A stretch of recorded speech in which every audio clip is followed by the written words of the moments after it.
Eden garden হল কলকাতার night রাইডার্সের ঘরের মাঠ, আর সেখানেই এবার আইপিএল ২০২৫ এর সব হোম ম্যাচ খেলবে দল।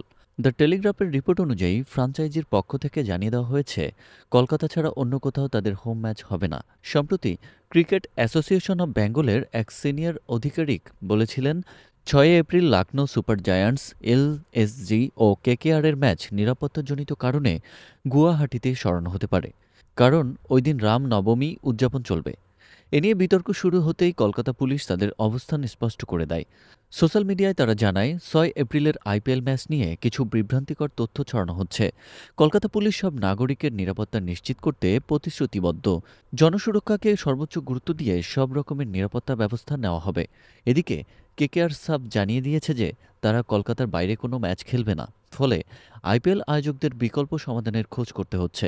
যদি নিরাপত্তা সংক্রান্ত জটিলতা না মেটে তাহলে ম্যাচের তারিখ বদলানোর কথাও ভাবা হতে পারে। তবে চূড়ান্ত সিদ্ধান্ত আগামী সপ্তাহে নেওয়া হবে। শনিবার আইপিএল ২০২৫-এর উদ্বোধনী ম্যাচে কলকাতার ইডেনে কেকেআর মুখোমুখি হয়েছিল আরসিবি এর বিরুদ্ধে। কিন্তু চ্যাম্পিয়ন দল কেকেআর ম্যাচ হারল ৭ উইকেটে। ম্যাচের সেরা খেলোয়াড় কৃণাল পান্ডিয়া বলেন, এত বিশাল দর্শকের সামনে খেলতে হলে নিজের ফোকাস ধরে রাখা খুব জরুরি। আমি ঠিক করেছিলাম ভালো বলে আউট হলেও কোনো সমস্যা নেই, কিন্তু বাজে শটে উইকেট হারলে চলবে না। ক্রিকেট বদলাচ্ছে, ব্যাটাররা এখন ধারাবাহিকভাবে ছক্কা মারতে পারে, তাই বলারদেরও নিজেদের স্কিল বাড়াতে হবে। আরসিবির জার্সিতে প্রথমবার মাঠে নেমে কৃণাল দারুণ উচ্ছ্বাসিত। তিনি বলেন, এই দলে যোগ দেওয়ার পর বুঝলাম কতটা পাগলামি চলে এখানে। ঘরোয়া ক্রিকেটেও আরসিবির সমর্থকরা চিৎকার করে দলকে সমর্থন দেয়। মাত্র ১০ দিন হলো দলে যোগ দিয়েছি, কিন্তু অভিজ্ঞতা অসাধারণ।